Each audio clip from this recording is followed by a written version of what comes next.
Hi, everyone. Alex Kaminer here from Twin Shores Financial YouTube channel. We help translate what is happening in the financial market so people can use it in their day-to-day lives and make sharper financial decisions. I'm here with Tim Nihill, our CEO and Chief Financial Planner. We're here to talk about what is happening in the traditional and digital marketplace and share the news, what we hear on the street. Today, our analyst, Alex Kriegel, will not be joining us. As a reminder, everything you hear today is not financial advice, but is instead meant for informative and educational purposes. For today's big topics, today, Tim and I will be talking about a basic overview of both the traditional and crypto markets, the Fed Reserve 5% rate with inflation and stagnation, and also this huge ETH merge that happened 2 weeks ago and what we're seeing from that. If you enjoy the content, please like, subscribe, and comment below. Tim, off to you. Oh, fantastic. Thanks, Alex. Alex Krieger is not here. We have to say congratulations to him and his fiance. They just had their first baby boy. So yay. Very nice. It's actually kind of funny. Adding one more. We're adding one more. Adding one more to the Twin Shores family. Right, exactly. And it's actually going to dovetail in what we're going to do for everybody is we're going to do a session on, for those people who are having their first children, things to think about financially when you have a baby. So look for that to come out very, very soon. And yeah, if you don't think we have Alex in the back room doing his planning and getting ready for what's coming, you know, that's another thing coming to you. So, well, good afternoon, everyone. Just want to say hi for everyone who's in Florida. You know, we have an office on the West Coast in Sarasota, which is obviously going to be part of Hurricane Ian. We just hope everyone is safe. Everyone gets out of this okay. And hopefully there's not too much damage. So for all of our friends and family and everyone out there, you know, stay safe, be safe, and we look forward to getting to the other side of this. So why don't we start off with the traditional markets? Yeah, I mean, what are we seeing from the last 2 weeks? Just a basic overview of the stock market. Yeah, stocks, bonds, and cash. So over the past 2 weeks, we've seen a strong dollar or a stronger dollar, which is absolutely kicking the equities and the bond markets. So if you look at what's been happening over the last 2 weeks, it's just been completely red. And even in some of the commodities, you know, gold, silver, oil, lumber, copper, we've been seeing a lot of red. But we think that's all going to change. And I think now in October, we're at a critical point to where if you haven't prepared for what's coming, then you know, it just might be too late. So as of yesterday, I'm going to say as of yesterday, and I should point out, and we should point out in our podcast or video we did 2 weeks ago on that Friday, which I think was the 16th of September, we said the market was going to get shut down, and it almost happened. And if you looked at the Thursday before, you notice that there was a big railroad union deal that was made with the White House in order to keep the railroads operational. So what that would have meant is if the railroads went on strike and the unions went on strike, there would be no delivery of goods and services across the country. So we were this close to having a market shutdown because that would have melted the markets. The second part of that is, you know, everybody's watching the Federal Reserve because it's really the loose monetary policy that has driven returns over the past 15 years. And they're trying to unwind it to curb inflation. We've been saying you can't curb inflation at the rates unless they're as high as inflation. So if inflation is anywhere from 8 to 12%, we think it's higher, right? Eggs are 81% higher and more costly today than they were 9 months ago. Yeah. Yeah, we had a lot of eggs in our house. Yeah, so do I. Right. So if you look at that, the Federal Reserve would really need to hike rates anywhere from another, I don't know, 5 to 7, 10% from where they are today. Right now, we're hovering at about 3%. They're looking to say, hey, we're going to do 5%, And if you look, we really haven't raised rates that much right now. And look what it's doing to the markets. If they go up another 2%, it's just going to be absolute chaos.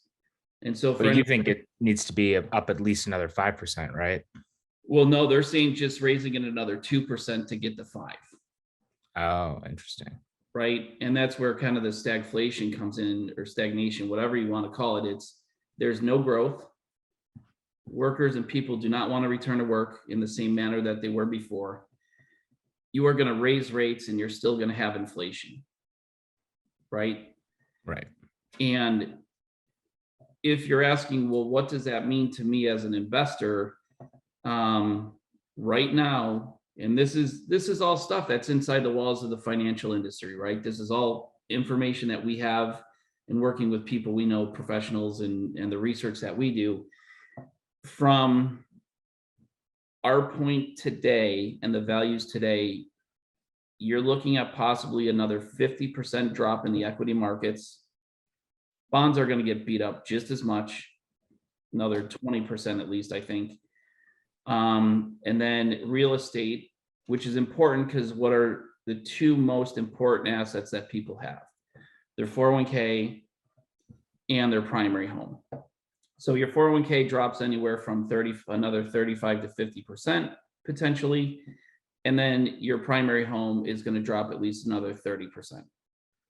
And depending on who you're talking with in the real estate industry out on the streets, they're the ones selling the homes day to day. Some are saying it's going to be a gradual decline to 2024. And some are saying this thing's just going to drop like that. So if you look at the Federal Reserve comments from last week, and the head of the Fed, Jerome Powell, he basically said that the people, which is everyday mom and dad, kids, whatever, you're going to have to feel a lot of pain points. Now, the caveat to this is yesterday, the Bank of England came out and they said, well, we are going to reverse our rate hike policy and we're going to basically go back to printing money and we're going to do whatever it takes. Like it's the Imagine Dragons song, right? and the adrenaline for them, it's money printing, it's loose monetary policy. Everyone's gotten addicted to loose money and it's been easy money, right? And that's the thing. So you inflate everyone's house and 401k by 30 to 60%, 70, 80%, and then you're just going to pull the ripcord. That's not going to work because people are like, oh, heck no. I had my valuations up here. I was getting used to my lifestyle that was at that level. And you're now, from a central policy perspective, telling me that you're going to pull that from me. So that's really the situation that we're in. So I would say that, we're still going to experience some market correction, but watch out for November. In the plans, it's another 75 basis points to 100 basis points, so 0.75% to 1% rate hike. I'm now seeing, as of this morning, it might only be 25, right? And with the Bank of England going back to money printing, there is a significant chance of, the Federal Reserve is going to have to reverse and go back to QE, which means no matter what, we're going to get a lot of inflation. And things are going to get costly. It's just a matter of, are your investments, savings, and primary homes going to run with it? Right. Does that make sense? Yeah. So I just say to people, like, especially on our traditional side, like we have done everything possible to put ourselves in a really good position for all this to play out. And right now it's a lot like walking on a tightrope. So every day is bringing new information and new changes. But again, if you're preparing for this, your family investments and all that stuff should do really, really well. And I think there are going to be some tremendous opportunities that are going to come out of this. And I mean, starting in the next couple of weeks to couple of months. In terms of oil, gas, and EV and energy in general, the whole European Union has been collapsing. And they're reversing all their electric vehicle carbon neutral policies. So that's interesting to watch. And then I'll just share a story I had, an experience I had in Georgia this week since we evacuated from Florida. So I was at the store, in just a local mom and pop shop, right? Like a little cafe bakery type deal.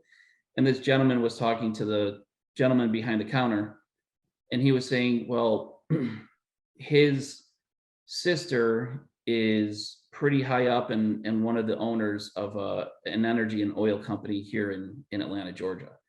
And he tried to give her his entire 401k to hedge against what's about to happen in the oil industry. And the inside information on the oil industry is, quite frankly, this: oil, or let's just say gas prices, after the midterm elections, and it's no matter what they do, and we won't get into the details of this, but basically we're going to be looking at $5 to $6 a gallon of gas coming to us mid to end of November. Does that make sense? Yeah. And we've talked about that before. Right. And so they got rid of all of our reserves, our strategic reserves, which, by the way, cannot be used in the United States due to circumstances that are just, it just has to do with concentration, yada, yada, yada. So, you know, we're basically in a storm right now, similar to what Florida is in. It's just that we're in a financial storm, right? And I'm a huge Kevin Bacon fan. And so I just compare this to Kevin Bacon at the end of Animal House.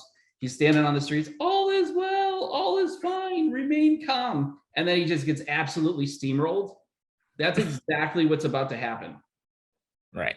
So if you're not prepared, you're going to be like Kevin Bacon, and you're just going to get, you know, people are just going to get steamrolled. And it's quite frankly, pretty unfortunate. In terms of the crypto markets, we can transition into this, and this is where I think Mr. Krieger could share a lot of good stuff. You know, it's been pretty quiet. We're still bouncing around. Yeah, I mean, Bitcoin has been between 20 and 18K. Right. Just kind of not really following the stock market too much, or the traditional markets too much. It seems to be starting to decouple, right? Right. Right. So I think from, you know, a lot of Bitcoin people are out there, Bitcoin maximalists, if you will. It really seems that we're just kind of bouncing around on the bottom right now. And we're starting to see Bitcoin uncorrelate from traditional markets and risk assets, which has to happen. Ethereum is interesting. I mean, the merge happened a little bit after our last video podcast 2 weeks ago, and when it first happened, it looked like it was going to stay around 15K, but now it's down to 13. Yep. Yeah, and I think we're at 1,300 right now. Yeah. I didn't realize. So, I mean, obviously, you know, Alex Krieger's all over this. And when he and I were talking, I didn't realize that this merge was going to basically, you know, make Ethereum a centralized platform. That's what I've been hearing as well. Right. So that means all the big financial players, all the governments, I guess, all the big players can now take a pretty good stake in Ethereum, which if you're on the Ethereum side of things, I would think that would ultimately lead to massive adoption, especially if they can get the transactions per second up into, I've been seeing it's going to be over 100,000 per transactions per second. And you're just kind of watching the tea leaves, and you're like, yeah, I think the Ethereum platform as well is probably going to be and have significant adoption. And I think Ripple and XRP too. There's been some interesting things coming out about Ripple and that platform. Right. So I think it's going to be very interesting to watch. And if you're looking and tying the both of these things together, I just, you know, obviously we're crypto advocates, as we think, you know, this technology is going to have significant impact for us in our futures. And And like you said, you got to invest in the future. And I think Bitcoin will do well, Ethereum will do well, and a bunch of other protocols will do very, very well. Yeah, I mean, I agree. We've been saying that for forever, and we hope that people listen and just realize that this is the future. Right, right. Just a small allocation, and think of it like invest in it, have someone manage it for you that knows what they're doing. They understand the systems and the platforms and the protocols and the risks, and they use, and use custodial platforms that are, I would guess, say more legit, if you will. Right. And they're solid, they're stable. And just have that as 20-30 money. I know I put in this, and I know I'll look at it, 7 years from now. Right. So if I was to sum that up, I think these next 3 months are going to be very, very interesting. And if you look at my LinkedIn feed, for anyone out there, just go to my LinkedIn and just follow some of the people that I follow who, are big time on the analyst side, and I would say macroeconomic people. Mm-hmm.